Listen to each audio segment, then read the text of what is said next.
Hi friends, எல்லாருக்கும் வணக்கம்.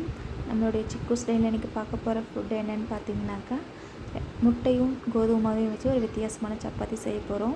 அது எப்படி செய்யுதுன்னு பார்க்கலாம் வாங்க. 2 தக்காளி வாஷ் பண்ணிவிட்டு அதை நம்ம அடுப்பில் வச்சு வேக வச்சுக்கலாம். அடுப்பு பற்ற வச்சுக்கலாம். தக்காளி கொஞ்சம் நேரம் வேகட்டும். தக்காளி வெந்தீங்கன்னா அது மேலே இருக்கிற அந்த தோல் பார்த்திங்கன்னா தனியாக பிரிஞ்சு வரணும்.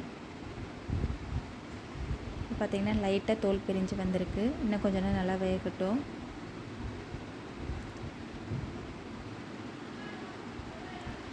இப்போ பார்த்திங்கன்னா தக்காளி நல்லாவே வெந்துருச்சு. இப்போ அடுப்பு ஆஃப் பண்ணிவிட்டு நம்ம தனி ஒரு பாத்திரத்தில் மாற்றிக்கலாம்.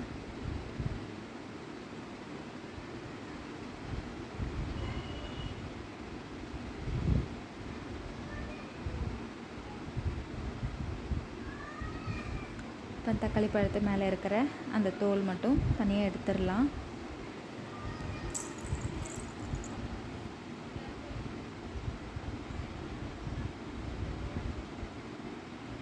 இது பார்த்திங்கன்னா நம்ம சப்பாத்தி மாவு பிசையறதுக்கு தண்ணி எதுவும் சேர்த்த போகிறதில்ல. இந்த தக்காளியோட தண்ணி தான் சேர்த்து மாவு பிசைய போகிறோம். தோல் எடுத்து தக்காளி நல்லா உடச்சி விட்டுட்டு ஒரு மிக்ஸி ஜாரில் இப்போ மாற்றிக்கலாம்.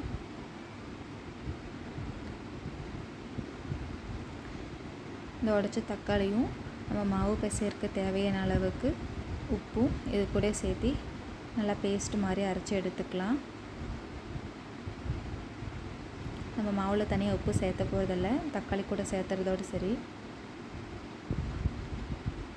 இதை நல்லா அரைச்சி எடுத்துக்கலாம். இப்போது அரைச்ச அந்த தக்காளி பேஸ்ட்டை ஒரு பாத்திரத்தில் இப்போது ஜல்லடை வச்சு வடிகட்டி எடுத்துக்கலாம்.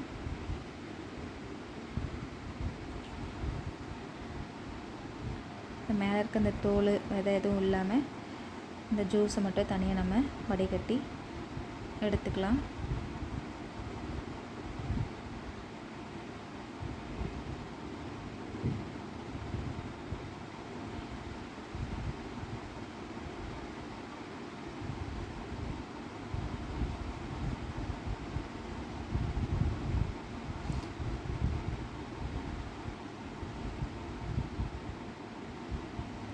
இப்போ பார்த்திங்கன்னா நம்மளுடைய தக்காளி ஜூஸு நல்லா வடிகட்டி எடுத்துட்டோம். இது பிசையறதுக்கு இப்போ நம்ம கோதுமை மாவு எடுத்துக்கலாம். பார்த்திங்கன்னா இந்த கப்பில் நான் 1 கப் கோதுமை மாவு எடுத்திருக்கேன். இந்த 1 கப் கோதுமை மாவுக்கு அந்த 2 தக்காளி தண்ணி போதுமானது. நடுவில் கொஞ்சம் இது பண்ணிவிட்டு தேவையான அளவுக்கு 1/2 ஸ்பூன் ஓமம் போட்டுக்கலாம். இந்த ஓமம் சேர்த்து சாப்பிடும்போது பார்த்திங்கன்னா அதோடய டேஸ்ட் ரொம்ப டிஃப்ரெண்ட்டாக இருக்கும், நல்லாயிருக்கும். உப்பு ஆல்ரெடி நம்ம தக்காளியில் போட்டிருக்கோம், அதனால் தக்காளி ஜூஸ் ஊற்றிட்டு கொஞ்சம் கொஞ்சமாக தண்ணி ஊற்றி பிசைஞ்சிக்கலாம். தண்ணி மொத்தமாக ஊற்றிட வேண்டாம். சப்பாத்தி மாவு பிசைகிற மாதிரி நல்லா சாஃப்டாக பிசைஞ்சு எடுத்துக்கலாம். பார்த்திங்கன்னா ஓரளவுக்கு சாஃப்டாக பிசைஞ்சு எடுத்துட்டோம். இதில் இன்னும் கொஞ்சம் எண்ணெய் ஊற்றிட்டு இன்னும் நல்லா சாஃப்டாக பிசைஞ்சிக்கலாம்.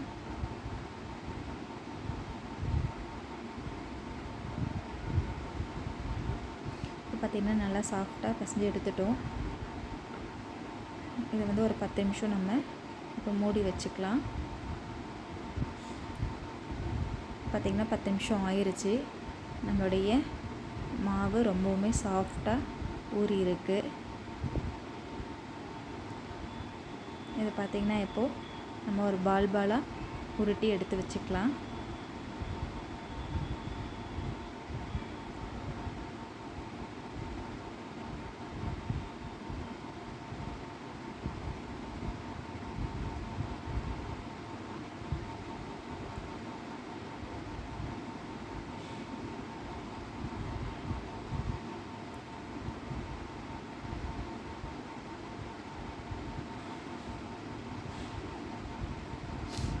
இப்போ பார்த்திங்கன்னா நம்மளுடைய எல்லா சப்பாத்தி மாவும் நல்லா உருண்டை பண்ணி எடுத்து வச்சுட்டோம்.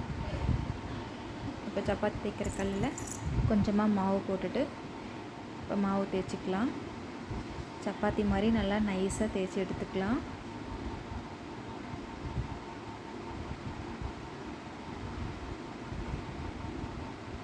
குழந்தைங்க ரொம்பவுமே விரும்பி சாப்பிடுவாங்க. அதோட டேஸ்ட்டு ரொம்ப நல்லாயிருக்கும். லைட்டான புளிப்பில் முட்டை கலந்து சாப்பிடும்போது வித்தியாசமான டேஸ்ட்டில் இருக்கும். இப்போ பார்த்திங்க அப்படின்னா நம்ம சப்பாத்தி மாதிரி நல்லா தேய்ச்சி எடுத்துக்கிட்டோம். அது மேலே பார்த்திங்கன்னா லைட்டாக எண்ணெய் தேய்ச்சிக்கலாம்.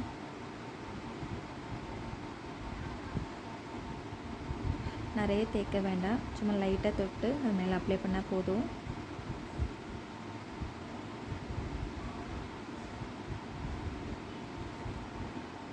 இப்போ ஒரு கத்தி எடுத்துக்கலாம். அது பார்த்திங்கன்னா கீழே ஒரு கோடு, மேலே ஒரு கோடு, சைடில் அதே மாதிரி அந்த சைட்லேயும் மேலே ஒரு கோடு, கீழே ஒரு கோடு கட் பண்ணிக்கலாம். இப்போ பார்த்திங்கனாக்கா மேலே இருந்து இப்படி கீழே ஒரு இது மடக்கிக்கலாம். மேலே இருந்து கீழே ஒரு மடக்கிட்டு கீழேருந்து அதே மேலே ஒரு மடக்கலாம். லைட்டாக மேலே கொஞ்சம் மாவு தூவிக்கலாம். அதே மாதிரி இந்த சைடும் மேலே இருந்து கீழேயும் கீழேருந்து மேலேயும் மடக்கிக்கலாம். ரெண்டுத்தையும் உள்ளே வச்சு மடக்கிட்டு அதே மாதிரி மேலே இருக்கிறதையும் கீழே இருக்கிறதையும் வச்சு க்ளோஸ் பண்ணிடலாம்.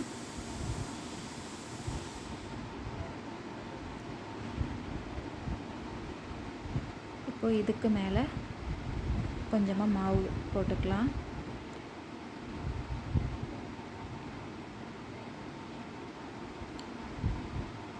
மறுபடியும் இதை நம்ம இப்போ சப்பாத்தி மாதிரி தேய்க்க போகிறோம். சப்பாத்தி மாதிரி நல்லா தேய்ச்சி எடுத்துக்கலாம். இப்போது ரொம்ப அழுத்தி ரொம்ப இதுவாக தேய்க்க வேண்டாம், ஓரளவுக்கு தேய்ச்சா போதும்.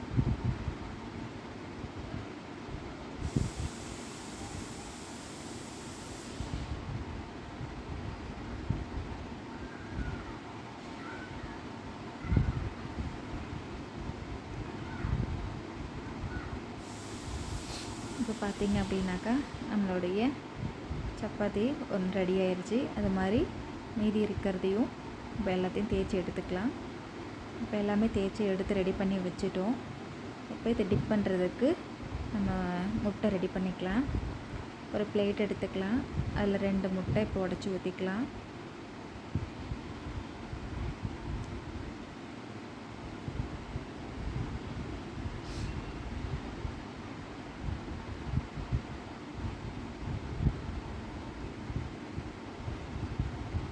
இந்த முட்டை கூட பார்த்திங்கனாக்கா நம்ம பொடியாக கட் பண்ண கருவேப்பிலை சேர்த்திக்கிறோம்.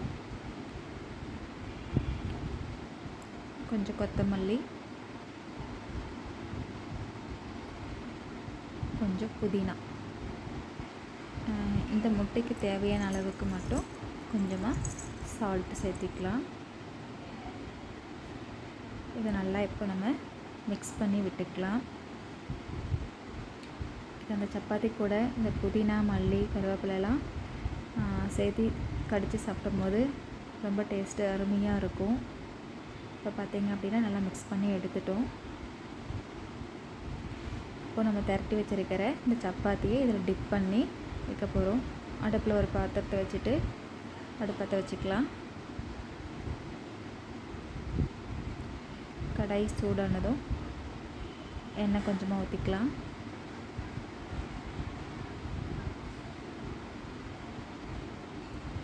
எண்ணெய் கொஞ்சம் அப்படியே தேய்ச்சி விட்டுக்கலாம், இந்த சப்பாத்தி போடுற அளவுக்கு மட்டும்.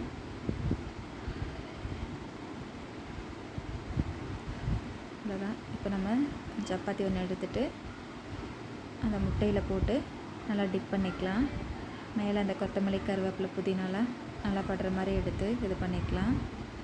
டிப் பண்ணதை எடுத்து அப்படியே நம்ம இந்த தவாவில் போட்டுக்கலாம்.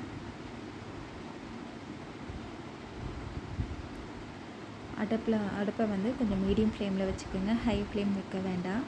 ஹை ஃப்ளேமில் வைக்கும் போது அது பார்த்திங்கன்னா லைட்டாக பொந்தி பூரி மாதிரி புஷ்ஷுன்னு வரும். ஹை ஃப்ளேமில் வச்சாக்கா அந்த மாதிரி இருக்காது. அதனால தான் சொல்கிறேன். ஒரு சைடு நல்லா வேகட்டும், அதுக்கப்புறம் நம்ம திருப்பி போட்டுக்கலாம்.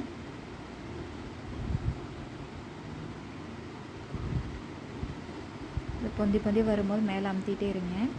பார்த்திங்கன்னா ஒரு சைடு நல்லா வெந்துருச்சு, இன்னொரு சைடு நல்லா வேகட்டும்.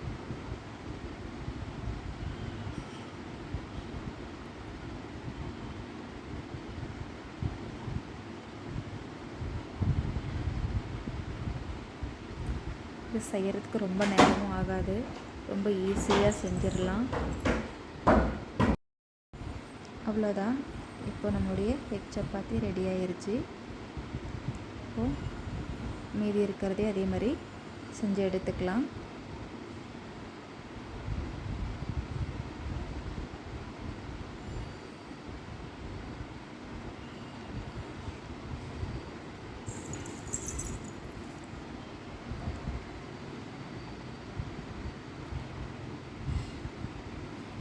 இப்போ நம்மளுடைய எல்லா சப்பாத்தியும் ரெடி பண்ணி எடுத்துக்கிட்டோம். கண்டிப்பாக இதை வீட்டில் ட்ரை பண்ணி பாருங்கள். லேயராக ரொம்ப ஈஸியாக செய்யலாம். ரொம்ப டேஸ்ட்டாக டிஃப்ரெண்ட்டாக இருக்கும். ட்ரை பண்ணி பார்த்துட்டு டேஸ்ட் எப்படி இருக்குன்னு கமெண்ட் பண்ணுங்கள், லைக் பண்ணுங்கள், ஷேர் பண்ணுங்கள், மறக்காமல் சப்ஸ்கிரைப்